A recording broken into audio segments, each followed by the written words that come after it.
Maayo na sa gabi sa mga ka-farmers. So, konting tips lang sa paggamit sa atong gitawag na to og soil conditioner o para sa gyud ding atong soil conditioner.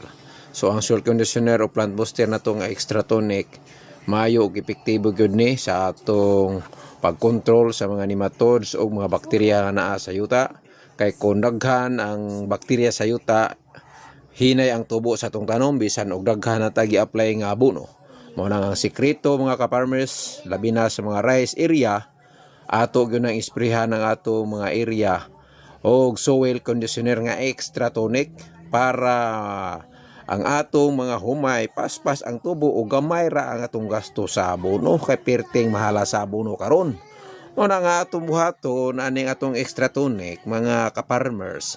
I-spray ni nato pag human og daro sa atong basakan. Why problema na kay di na siya maanod bisan ulanon kay kanang atong extra tonic pag spray sa yuta na aragon na siya sa yuta. Mao na nga why problema bisag ulanon or bahaon ang atong ira di lang maanod ang yuta aw na ara gihapon ang atong extra tonic. Mao na nga soil conditioner man, spray ko na nato sa di pa ta makatanom o nagdaro pa ta isprehan na nato aning extra tonic. Ang atong extra tonic kasya ni sa napo ka hektarya. Ang atong extra tonic kay 10 ml lang to 20 ml ang atong templada ni. So buto sabot 5 ngadtos na po ka hektarya ang atong maisprehan ni sa atong extra tonic nga soil conditioner. O gawas niya na nindot kayo yung resulta.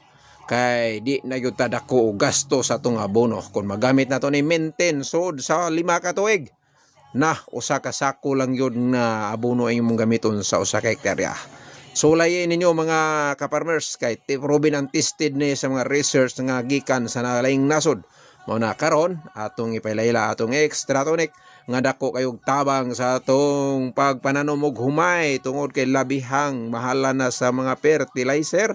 Gawas niya na brato kayo ang presyo sa atong humay. Manay unsay sulbad atong buhaton mo adaptas mga bag-o nga produkto, mga bag-ong teknolohiya para nga makasabay ta sa uban nga nasod nga ang ilang humay bisan gi travel na padung sa atong nasod sa Pilipinas, brato gihapon ang ilang humay. Mao na unsa may ilang gibuhat nganong brato ba na tungod kay ang ilang pang farming teknolohiya dito naggamit nigud sila og mga soil conditioner kay wala na nutrients sa atong yuta.